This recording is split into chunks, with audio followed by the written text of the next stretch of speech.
स्वागत है एक बार फिर से उत्कर्ष क्लासेस ऑफ सोशोलॉजी के पीजीटी सोशोलॉजी स्पेशल क्लासेस में।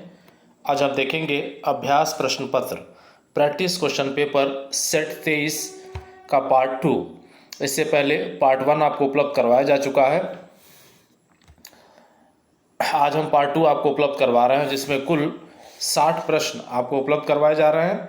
उम्मीद करते हैं ये सारे प्रश्न आपकी परीक्षा के लिए उपयोगी साबित होंगे। वीडियो अगर पसंद आए तो वीडियो को लाइक करिएगा, शेयर करिएगा, और चैनल को अब तक सब्सक्राइब नहीं किया है तो चैनल को सब्सक्राइब कर लें, ताकि यूपी पीजीटी समाजशास्त्र पाठ्यक्रम से संबंधित समस्त सिलेबस का वीडियो आपको प्राप्त हो सके। तो आइए शुरुआत करते हैं Utkarsh classes of sociology by Umesh sir. तो आज का पहला प्रश्न हमारा, फ्रांस में समाजशास्त्र विषय का अध्ययन अध्यापन कार्य कब प्रारंभ हुआ। ये कहा जा रहा है कि फ्रांस में समाजशास्त्र विषय का अध्ययन अध्यापन कार्य कब प्रारंभ हुआ।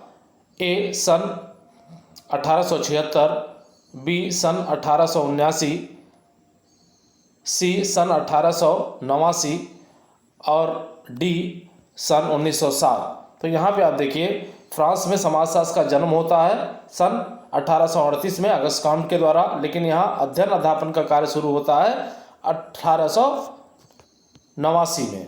तो ये जो है सी ऑप्शन आपका यहाँ पे सही हो जाएगा। महत्वपूर्ण प्रश्न है आपके लिए, ध्यान रखिएगा। अगला, किस विचारक के अनुसार इतिहास मानव अनुभव और मानव प्रकृति का मूर्त और समाजशास्त्र अमूर्त विज्ञान है। ए वार्ड, बी रेमंडेरो, सी पार्क और डी प्रीचार्ड। तो किसका है भाई ये? तो ये कथन है रॉबर्ट पार्क का। तो यहाँ पे जो है सी ऑप्शन आपका यहाँ पे सही हो जाएगा और ये आपके लिए महत्वपूर्ण हो सकता है। चलिए अगला देखिए आप, केंद्रीय सतर्कता आयोग की स्थापना कब हुई। ए फरवरी 1964 में, बी नवंबर 1964 में, सी फरवरी 1962 में और डी अक्टूबर 1965 में। तो यहाँ पे आप देखें तो जो केंद्रीय सतर्कता आयोग का जो गठन किया गया था वो फरवरी 1964 में किया गया था। तो ए ऑप्शन आपका यहाँ पे सही हो जाएगा। और ये भ्रष्टाचार से संबंधित चैप्टर का क्वेश्चन है आपका, ध्यान रखिएगा। जब समाज का उच्चता और निम्नता के क्रम में विभाजन करते हैं तो उसे कहते हैं, ये कहा जा रहा है कि जब समाज का उच्चता और निम्नता के क्रम में विभाजन करते हैं तो उसे क्या कहते हैं। ए जाति, बी स्तरीकरण, सी विभेदीकरण और डी वर्ग। तो ये कहा जाता है स्तरीकरण। जब समाज का उच्चता और निम्नता की श्रेणी में हम विभाजन करते हैं तो इसको कहा जाता है स्तरीकरण। तो बी ऑप्शन आपका सही हो जाएगा यहाँ पे। अगला प्रश्न आप देखें,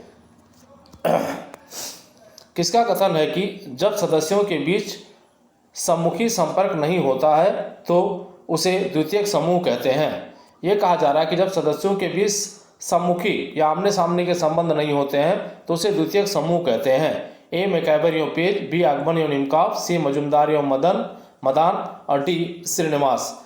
तो इसका जो सही आंसर है वो है मजुमदार एवं मदान। क्या है? मजुमदार एवं मदान। तो ये परिभाषा मजुमदार एवं मदान की है, ध्यान रखिएगा, इंपॉर्टेंट है आपके लिए। अगला, निम्नलिखित में से किसने जाति को पूर्ण रूप से कठोर वर्ग माना है। ये कहा जा रहा है कि किसने जाति को पूर्ण रूप से कठोर वर्ग माना है। ए एफ.जी. बेली, बी गुन्नार मिर्डाल, सी गिलबर्ट और डी राइस। तो किसने मान रखा है भाई? तो ये माना गया है गुन्नार मिर्डल के द्वारा। तो बी ऑप्शन आपका यहाँ पे सही हो जाएगा और ये आपके लिए इंपॉर्टेंट हो सकता है। अगला, क्लार्क विस्लर। ये कहा जा रहा है कि क्लार्क विस्लर ने निम्नलिखित में से कितने संस्कृत तत्व का उल्लेख किया है। ए 9, बी 13, सी 6 और डी 8। तो यहाँ पे आप देखिए, तो क्लार्क विस्लर ने जो सांस्कृतिक तत्वों का उल्लेख किया है वो जो है कुल 9 सांस्कृतिक तत्वों का उल्लेख किया है। इसी वजह से ए ऑप्शन आपका यहाँ पे सही हो जाता है और ये भी आपके लिए इंपॉर्टेंट है। अगला, निम्नलिखित में से किसने परिहार को सामाजिक सांस्कृतिक परिवेश में देखा है। ये कहा जा रहा है किसने परिहार को सामाजिक सांस्कृतिक परिप्रेक्ष्य में देखा है। ए इमाइल दुर्खिम ने, बी लोबी ने, सी फ्राइड ने और डी मर्डाक ने।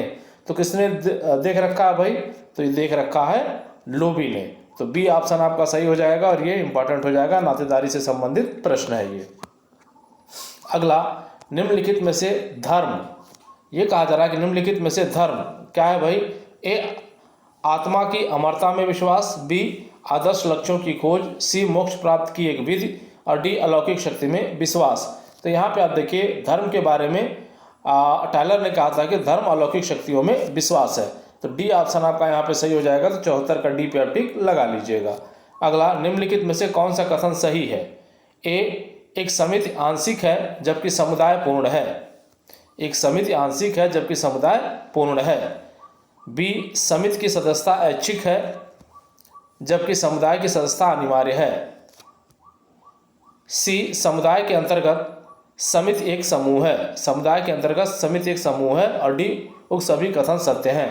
तो यहाँ पे आप देखिए, तो एक समिति आंशिक है जबकि समुदाय पूर्ण है, ये भी सही है। समिति की सदस्यता ऐच्छिक होती है, सही है। समुदाय की सदस्यता अनिवार्य होती है, ये भी सही है। समुदाय के अंतर्गत समिति एक समूह है, ये भी सही है। इस वजह से डी, उपरोक्त सभी सही हो जाएगा।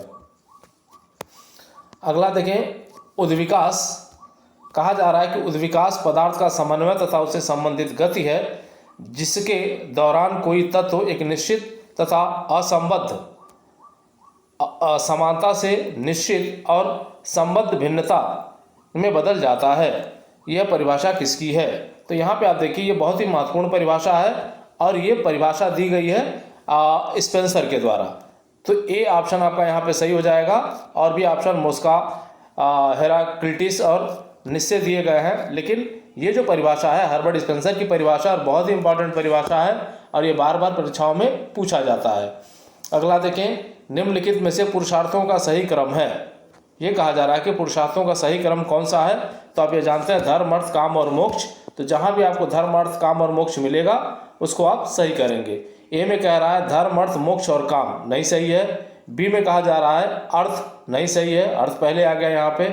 सी में देखिए धर्म, अर्थ, काम और मोक्ष, तो सी ऑप्शन आपका यहाँ पे सही दिख रहा है। तो सी पे आप टिक लगाएंगे तो ये सही हो जाएगा। अगला, एक संस्थात्मक, कहा जा रहा है कि एक संस्थात्मक स्थिति से अभिप्राय होता है। ए, मानसिक रूप से अशांत व्यक्ति। बी, सामाजिक व्यवस्था में सुपरिभाषित एक स्थिति। सी, सृजनात्मकता को प्रोत्साहित करने वाली स्थिति। और डी, वह जिसे उच्च सामाजिक आर्थिक वर्ग की स्थिति प्राप्त कर ली है। तो यहाँ पे आप देखें, तो एक संस्थात्मक स्थिति से तात्पर्य होता है सामाजिक व्यवस्था में सुपरिभाषित एक स्थिति। तो बी ऑप्शन आपका यहाँ पे सही हो जाएगा। बी आपका यहाँ सही टिक किया जाएगा। अगला देखिए, आप जो है एक प्रश्न आ रहा है, निम्नलिखित विशेषताओं पर विचार कीजिए। पहला, समाजशास्त्र एक अमूर्त विज्ञान है ना कि मूर्त विज्ञान। एकदम से सही है भाई, समाजशास्त्र जो है अमूर्त विज्ञान है ना कि मूर्त विज्ञान। दूसरा, कहा जा रहा है कि समाजशास्त्र एक सामान्य विज्ञान है ना कि विशिष्ट विज्ञान। ये भी सही है कि समाजशास्त्र एक सामान्य विज्ञान है ना कि विशिष्ट विज्ञान। तीसरा, समाजशास्त्र एक सामाजिक विज्ञान है ना कि प्राकृतिक विज्ञान। ये भी सही है। चौथा, कहा जा रहा है समाजशास्त्र एक तार्किक एवं अनुभवजन्य विज्ञान है। ये भी सही लग रहा है। उपरोक्त में से समाजशास्त्र की प्रकृति में कौन सा सही है कहा जा रहा है? तो हमें लगता है कि चारों सही है। इस वजह से ऑप्शन सी पे हम जाएंगे। यहाँ पे 1, 2, 3, 4 सभी सही हैं। सी पे आप टिक लगा लेंगे। चलिए अगला देखें, आप जो है अनैतिक व्यवहार निलंबन अधिनियम। ये कहा जा रहा है कि अनैतिक व्यवहार निलंबन अधिनियम 1956 के तहत क्या वेश्यावृत्ति की अनुमति है? ए हाँ, बी नहीं, सी विवादपूर्ण और डी उक्त में से कोई नहीं। तो यहाँ पे आप देखिए, तो इसका उत्तर होगा हाँ, वेश्यावृत्ति की अनुमति है। तो ये आपका जो है आंसर हाँ के अंतर्गत आ गया। चलिए अगला देखें, आप जो है भारतीय संविधान के 73वें संविधान संशोधन अधिनियम द्वारा महिलाओं के लिए कितने पद आरक्षित किए गए हैं? ये कहा जा रहा है भारतीय संविधान के 73वें संविधान संशोधन अधिनियम द्वारा महिलाओं के लिए कितने पद आरक्षित किए गए हैं? ए 1/4, बी 2/4, सी 1/3 और डी 1/4। तो ये आरक्षण किए गए हैं 1/3 के, 1/3 के। तो सी ऑप्शन आपका यहाँ पे सही हो जाएगा। तो 81 का सी पे आप टिक लगा लेंगे। चलिए अगला देखें, आप जो है निम्नलिखित में से महिला सशक्तिकरण, कहा जा रहा है कि निम्नलिखित में से महिला सशक्तिकरण की अवधारणा किससे संबंधित है? ए राजनीतिक सशक्तिकरण से, बी आर्थिक सशक्तिकरण से, सी सामाजिक सशक्तिकरण से और डी उपयुक्त सभी के साथ। तो यहाँ पे आप देखिए, तो जो महिला सशक्तिकरण है वो संबंधित है राजनीतिक सशक्तिकरण से भी, आर्थिक और सामाजिक, तीनों सशक्तिकरण से संबंधित है। इसलिए डी ऑप्शन आपका यहाँ पर सही हो जाएगा। अगला, डॉक्टर राजबली पांडे ने कितने संस्कारों को उचित मानते हुए उनके प्रकृति को स्पष्ट किया है? ये कहा जा रहा है कि डॉक्टर राजबली पांडे ने कितने संस्कार बताए और कितने संस्कारों को उचित माना है? ए 18, बी 40, सी 13 और डी 16। तो यहाँ पे आप देखें तो डॉक्टर राजवल्ली पांडे ने 16 संस्कारों का उल्लेख किया है और डी ऑप्शन जो है यहाँ पे सही हो जाएगा, महत्वपूर्ण है, ध्यान रखिएगा। अगला देखें आप जो है जनजातीय उत्थान के लिए 5 मूल सिद्धांत, जनजातीय उत्थान के लिए 5 मूल सिद्धांत पंचशील जिसको कहते हैं, सर्वप्रथम किसने प्रस्तुत किया? ए एन के बोस, बी पंडित जवाहरलाल नेहरू, सी बेरियर एल्विन और डी ठक्कर बप्पा। तो ये प्रस्तुत किया है पंडित जवाहरलाल नेहरू ने।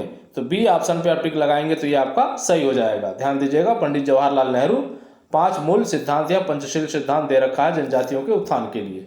अगला, सोरोकिन समाजशास्त्र को एक सामान्य विज्ञान मानते हैं। सोरोकिन समाजशास्त्र को एक सामान्य विज्ञान मानते हैं और इसके लिए निम्नलिखित में से कौन सा एक सूत्र विकसित किया है? ए n+1, बी 1+n, सी n-1 और डी 1-n।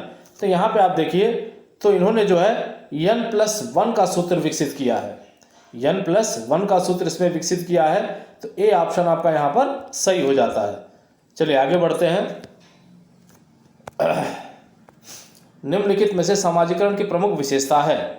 समाजीकरण की प्रमुख विशेषता आपसे पूछा जा रहा है। ए आजीवन चलने वाली प्रक्रिया, बी स्व का विकास होता है, सी संस्कृत का हस्तांतरण होता है, डी उपरोक्त सभी।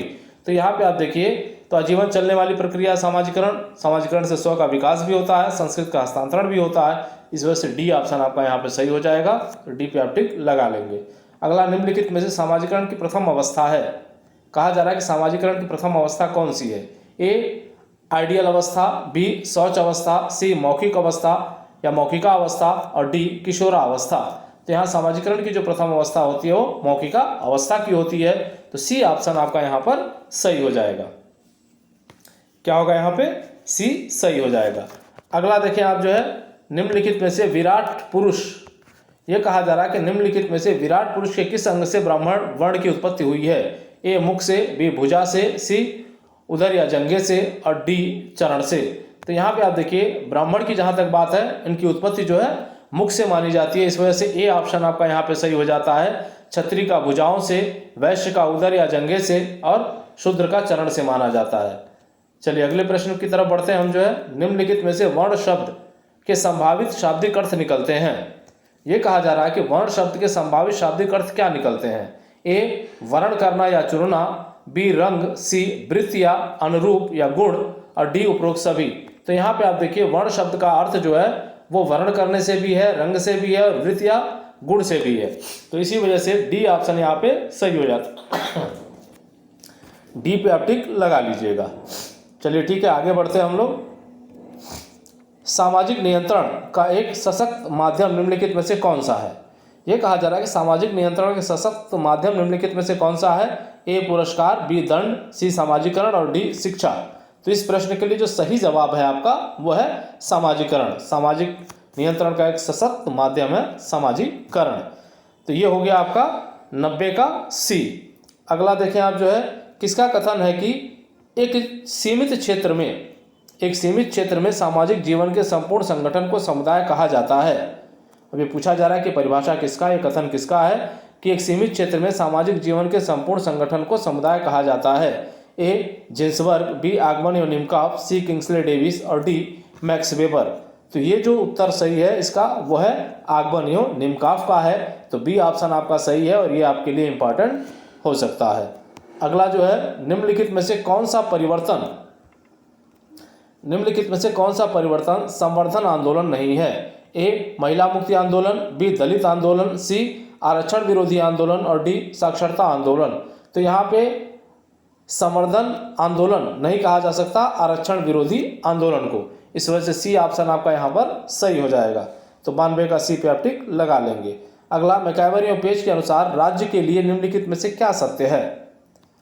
मैकआवर एवं पेज के अनुसार राज्य के लिए निम्नलिखित में से क्या सत्य है? ए मात्र समिति है, बी मात्र समुदाय है, सी समिति अधिक समुदाय कम है और डी समुदाय अधिक समिति कम है। तो यहाँ पे आप देखें तो मैकआवर और पेज ने राज्य को क्या माना है? मैकआवर और पेज ने राज्य को माना है एक समिति, मात्र समिति माना इन्होंने। इस वजह से ए ऑप्शन आपका सही हो जाता है और ये आपके लिए इंपॉर्टेंट हो जाता है। अगला देखिए आप, फ्रांस के सामाजिक रूपांतरण में फ्रांस के सामाजिक रूपांतरण में किस प्रक्रिया का सर्वोच्च स्थान था? ए औद्योगिक क्रांति का, बी फ्रांस की राज्य क्रांति का, सी वैज्ञानिक क्रांति का और डी वाणिज्य क्रांति का। तो सामाजिक रूपांतरण की अगर हम बात करें तो महत्वपूर्ण स्थान था किसका? फ्रांस में राज्य क्रांति का। तो बी ऑप्शन आपका यहाँ पे सही हो जाता है। तो बी पे आप टिक लगाएंगे तो ये आपके लिए महत्वपूर्ण है, वेरी इंपॉर्टेंट के अंतर्गत रखा जा रहा है। अगला, ग्रामीण अर्थव्यवस्था के लिए गरीबी का प्रतिदिन कैलोरी अनुपात अनुमान निम्नलिखित में से कितना है? ये कहा जा रहा है कि ग्रामीण अर्थव्यवस्था के लिए गरीबी का प्रतिदिन कैलोरी अनुमान निम्नलिखित में से कितना है? ए 2100 कैलोरी से कम, बी 2300 कैलोरी से कम, सी 2400 कैलोरी से कम और डी 2600 कैलोरी से कम। तो यहाँ पे आप देखिए तो ग्रामीण क्षेत्रों के लिए 2400 कैलोरी से कम की बात की गई है, तो सी ऑप्शन आपका यहाँ पर सही हो जाता है। अगला देखें, शहरी अर्थव्यवस्था के लिए गरीबी का प्रतिदिन कैलोरी अनुमान निम्नलिखित में से कितना है? अब शहरी क्षेत्रों की बात की जा रही है, वो ग्रामीण क्षेत्रों में था। ए 2100 कैलोरी से कम, बी 2300 कैलोरी से कम, सी 2400 कैलोरी से कम और डी 2600 कैलोरी से कम।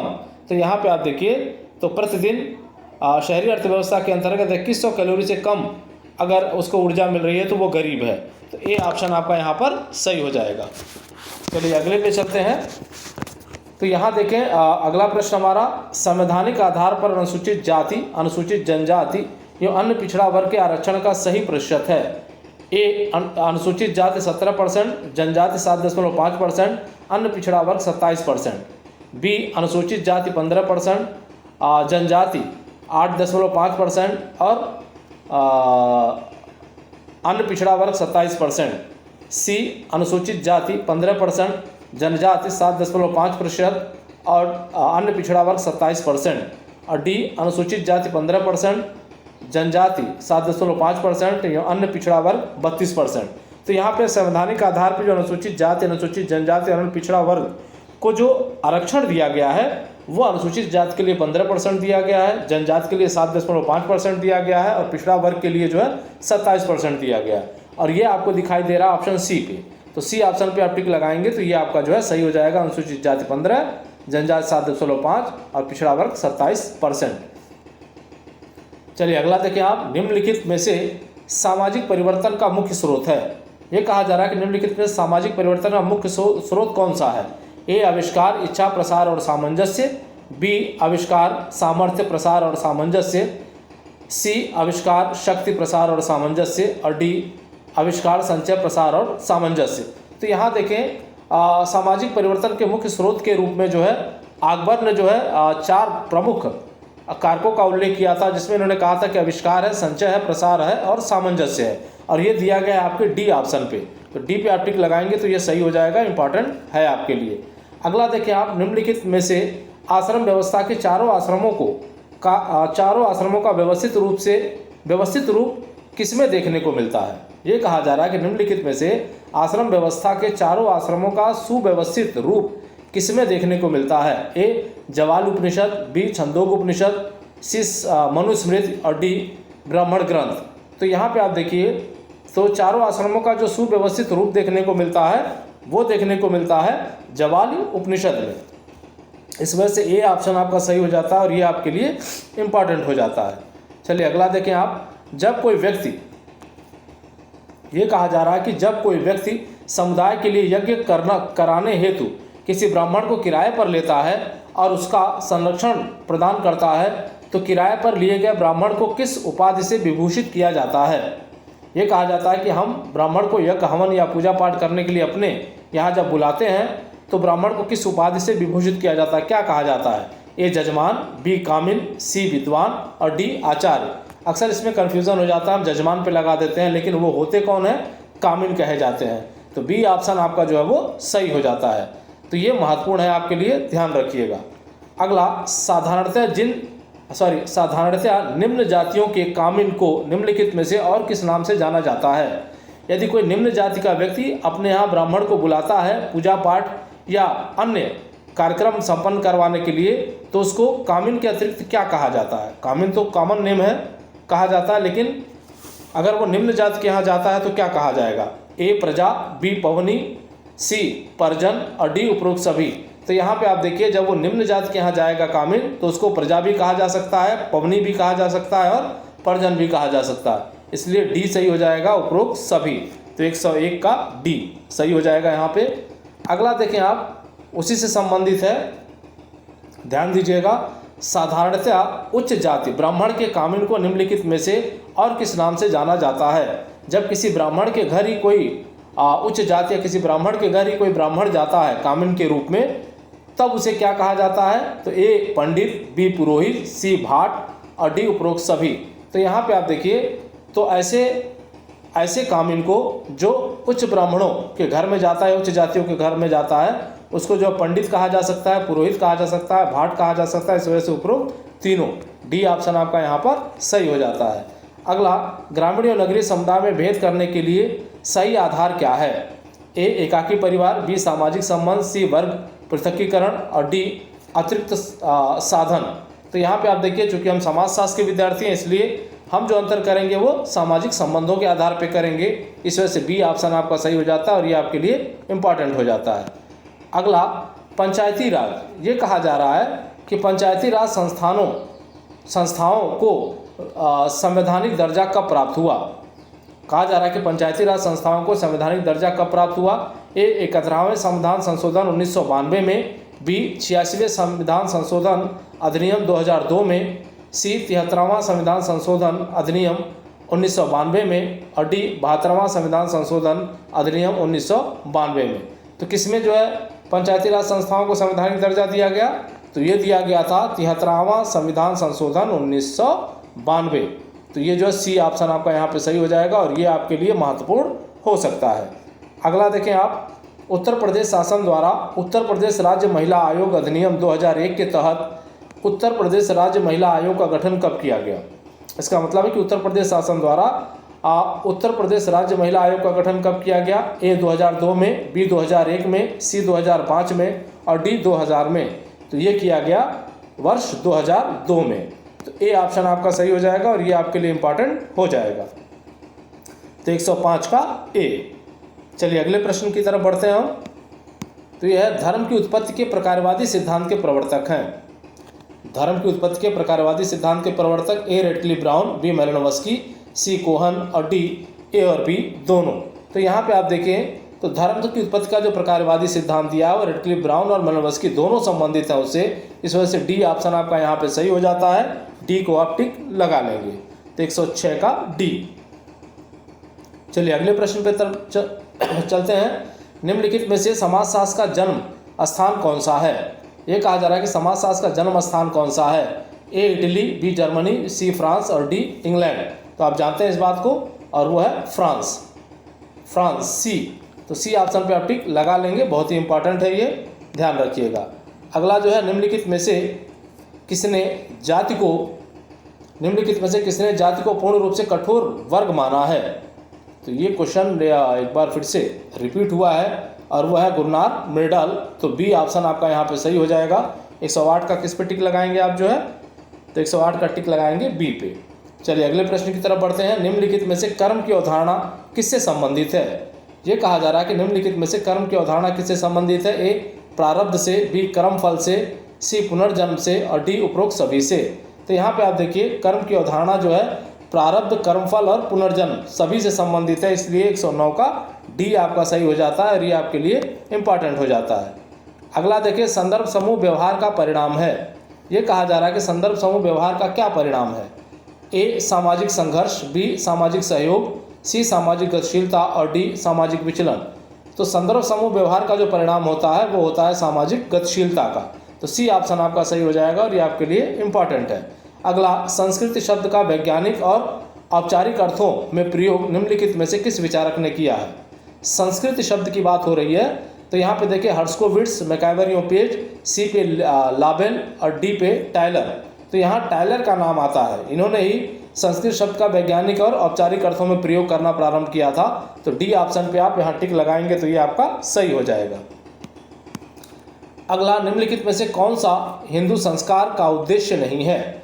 ये कहा जा रहा है कि निम्नलिखित में से कौन सा हिंदू संस्कार का उद्देश्य नहीं है, ध्यान दीजिएगा। ए व्यक्ति की अशुभ शक्तियों के प्रभाव से रक्षा करना, बी व्यक्ति के नैतिक गुणों का विकास करना, सी व्यक्ति को पुत्र प्राप्ति के अवसर में सहायक और डी भौतिक तथा आध्यात्मिक जीवन में समन्वय। तो यहाँ पे आप देखिए अशुभ शक्तियों से रक्षा के लिए किया जाता है संस्कार को, व्यक्ति में नैतिक गुणों के विकास के लिए भी संस्कार किया जाता है, भौतिक आध्यात्मिक जीवन में समन्वय स्थापित करने के लिए, व्यक्ति को पुत्र प्राप्ति के अवसर में सहायक ये नहीं है। तो सी ऑप्शन पे आप टिक लगाएंगे तो ये आपका सही हो जाएगा 112 का सी। अगला देखें, निम्नलिखित में से बंद स्तरीकरण का उदाहरण है। बहुत ही सरल है, ए वर्ग, बी सत्ता, सी व्यवसाय और डी जाति। तो बंद स्तरीकरण का मतलब जिसमें कोई परिवर्तन नहीं किया जा सकता, वो आधारित होती है जाति। तो डी ऑप्शन पे आप टिक लगाएंगे तो ये आपका सही हो जाएगा। अगला देखें, भारत में सर्वप्रथम समाजशास्त्र विभाग की स्थापना कब और किसके अध्यक्षता में हुई थी?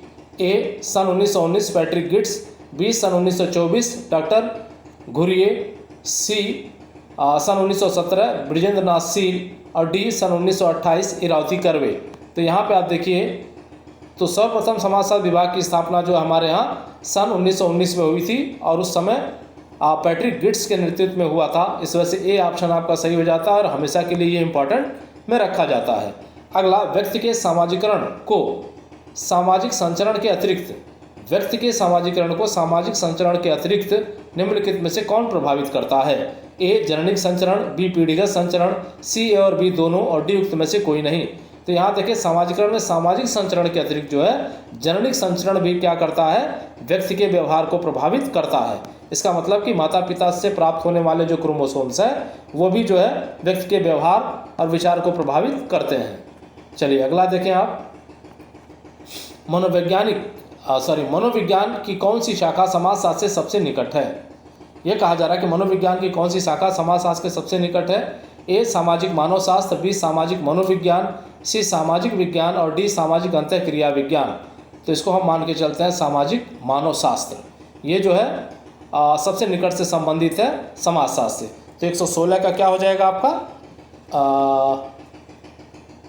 मनोविज्ञान, सॉरी ये जो है मनोविज्ञान कहा जा रहा है, तो मनोविज्ञान जो है सामाजिक मनोविज्ञान से संबंधित होगा।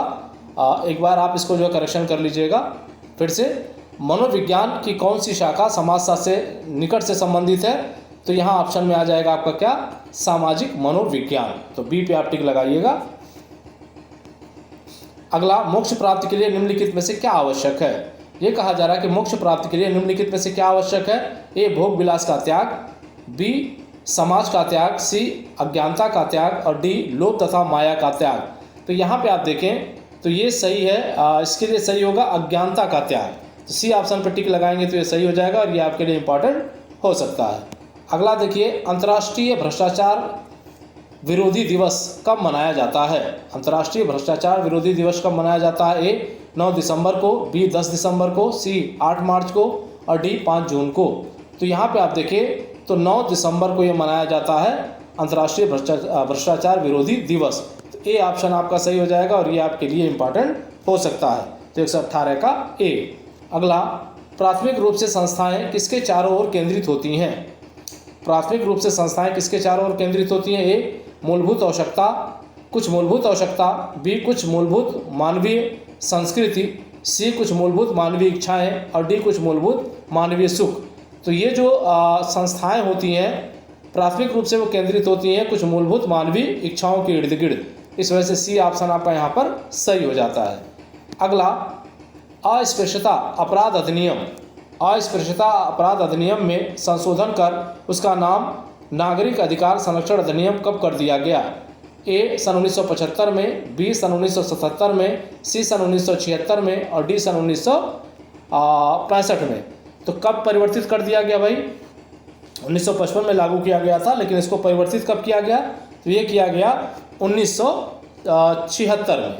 कब किया गया? 1976 में। तो सी ऑप्शन पे आप टिक लगा लीजिएगा, ये आपके लिए हमेशा वेरी इंपॉर्टेंट के अंतर्गत रहता है। अगला, निम्नलिखित में से थ्योरी ऑफ सोशल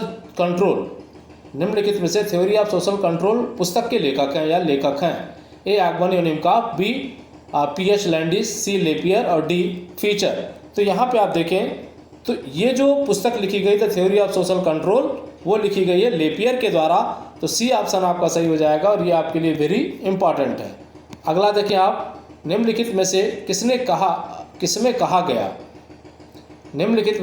कहा गया है कि जिस प्रकार सब प्राणी वायु के सहारे जीते हैं, उसी प्रकार सभी आश्रम गृहस्थ आश्रम से जीवन प्राप्त करते हैं। फिर से सुन लें, जिस प्रकार सब प्राणी वायु के सहारे जीते हैं, उसी प्रकार सभी आश्रम गृहस्थ आश्रम से जीवन प्राप्त करते हैं। ए जवाली उपनिषद, बी छंदोग्योपनिषद, सी मनुस्मृति और डी ब्राह्मण ग्रंथ। तो यहाँ पे आप देखिए, तो ये कथन है मनुस्मृति का, तो सी ऑप्शन पे आप टिक लगाएंगे तो ये सही हो जाएगा और ये आपके लिए इम्पॉर्टेंट हो जाएगा। अगला, निम्नलिखित में से समुदाय को परिभाषित करने वाली प्रमुख विशेषता को बताइए। ये कहा जा रहा है कि समुदाय को परिभाषित करने वाली प्रमुख विशेषता को बताइए। ए ऐच्छिक स्थापना, बी विचारपूर्वक स्थापना, सी मूर्त संगठन और डी निश्चित भौगोलिक क्षेत्र।